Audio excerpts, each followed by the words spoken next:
I'm just curious. If I'm a businessman, how Sure. can I make sure that my business appear, on the first search engine? Yeah. This is a really good question, and in some ways, maybe let me say, it's kind of something like, it's like a myth buster.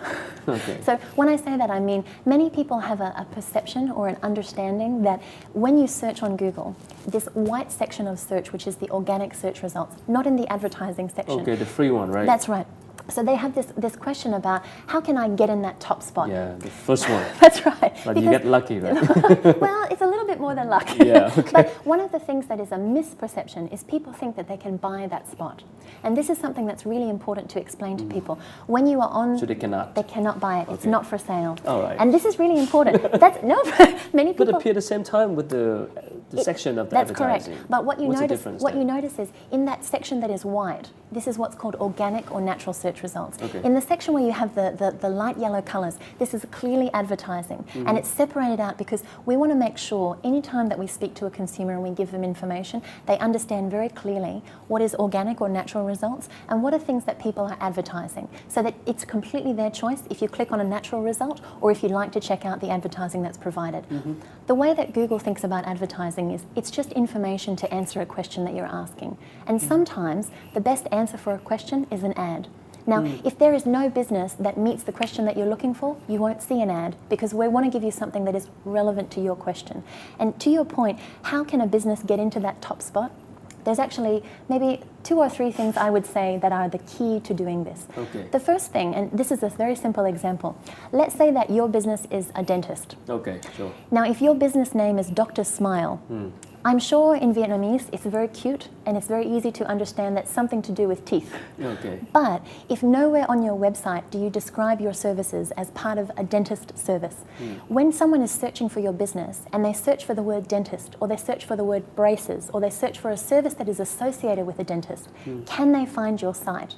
And if the answer is no, you're not actually helping people to discover you. So one thing is thinking about how can you make sure the information you provide on your site is relevant to the kind of questions people would ask to find your business. So you have to understand the market, you have to do Absolutely. more research, right? Yeah, I think that's part of it, but also simple things like making sure on your website it's easy to find what kind of service you provide. It's easy for someone to find where is your business located.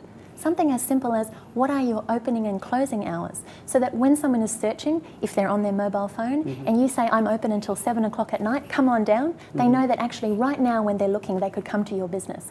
That kind of really basic information, there are a lot of businesses in Vietnam that don't yet have that kind of representation online. But if my business appears on the top search at the same time with the advertising section, Yes. what's it different? I don't have to pay. What's the difference then? For sure. So in some cases, yes, you're right. A business is able to appear as the #1 result in the search results naturally and they Yeah. pay no money, and that's fantastic. Yeah. And in many ways we say congratulations to them. But what I would say is, in addition to appearing in that space, for example, when someone is searching and they're searching for different types of questions that still relate to your business, many businesses have more than one type of product, for Okay. example. So you may not always be on the top of the search results. And of course, that's not necessarily the objective. For me, it's much more important as a business owner that when a customer is looking for what I do and what I do well, that's when they find me. I think from an advertising perspective, the other thing I would say that is the difference, I want to know, especially if I'm a small business, I don't have a huge advertising budget. Okay. So I want to know, where does all my dollars go, or my dong? I want to And know you can keep when track of it too, right? exactly. So being able to measure every dollar or every dong that I put into advertising, how many people visit my site? How many people call my phone number? How many people come and visit my shop? And how many of those turn into sales? So if I can say I'm spending this much money and this is what I get back. So I walked down this street and I found this wonderful little cafe. Yeah, you tell you know, too, right? Absolutely. Please go there. But I find this small, very unassuming place, and it was a wonderful experience. But if I had not walked down that street, I might never know it was there. The difference with the internet is it's like virtual word of mouth. So you take this experience of one person saying to another person, hey, I found this place, and you turn that into something where not just one-to-one, but one-to-many. So you can say, hey, I have this great little coffee shop. I can post photographs of that coffee shop. I can say to people, I have a special on today, and if you come in at this time, this is what you can get. So Sure. you can help drive foot traffic. And I think this is one thing that in some ways many businesses don't yet understand, if I may say so. A lot of people think to do business on the internet just means e-commerce. But actually, even today in the 21st century, know, yeah. the majority of business that takes place, it still happens offline. Okay. And you know, we're talking about a small coffee shop before. Even if I find the coffee shop online, even if I find it on my phone or on my desktop, I'm going to physically drink a coffee in the shop. It's not going to, the transaction is not going to happen on the internet, but the internet can play a role in helping me find that business, in helping me get to it, and helping to me understand why is this a great flavored coffee, or if they have some kind of special food or a cupcake, for example. But that information might help my decision to say I'm going to this shop instead of the other one. So even though the monetary transaction, to your point about how do I make money, the transaction happens offline, but the internet plays a role in attracting people to your business. Okay. And I mean, you don't have office here in Vietnam, do you? So how can Vietnamese businesses can, contact and, do business with Google directly? Sure. So one of the things I would say is all of our services have an element that's called self-service. So if, for example, you go to google.com.vn, there is a link that you can click to ask about advertising with Google. There's also a number of websites that you can go to if you have questions about specific advertising products of Google. So you can find a lot of this just by searching. In addition to that, we have a call center where we have Vietnamese staff who are Awesome. available. Great. And we also have partners in Vietnam who are local businesses, and they play a role almost like a consultant to a small or big business who has a question about how can I come up with a strategy to be successful online. So for Google's strategy, what is Vietnam's market, what's the role with Vietnam's market right now? So I think there's two ways to answer that question. There's looking at it from a very macro level in terms of a big picture, and there's looking at it very specifically to the country. So maybe let me start with the big picture. So when you think about what is Google's objective, let's say on a global scale, when we talk about Google as an organization.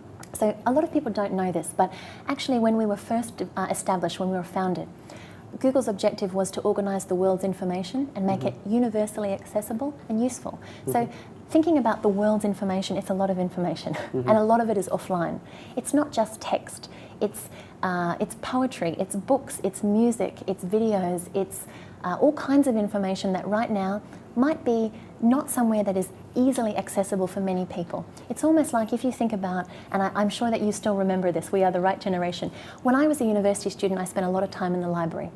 And if I couldn't go into the library and find the book that I needed for my assignment, for example, then I would be at a disadvantage because I didn't have that information. But now a lot of books, a lot of research, a lot of text is available on the internet. Search, right? So if I'm a university student in Kanto, for example, life easier. Well, it makes life easier, but it gives everybody the same opportunity. And I think that idea about universal access, everybody, no matter if you're a male or a female, if you are Asian or you are a different nationality, whatever your religion is or your economic background, you should be able to find the same information.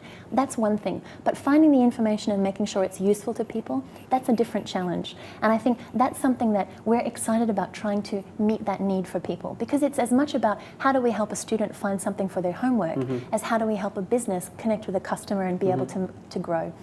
You spent quite some time in Vietnam and learned Vietnamese. I mean, what is your impression about, let's say, the business environment? So, I mean, the first thing I would say is it's wonderful to work in Vietnam. I think I'm always very energized when I speak to Vietnamese businesses and Vietnamese consumers as well. I think there is a very natural and very well-established sense of entrepreneurship. People are willing to work very hard.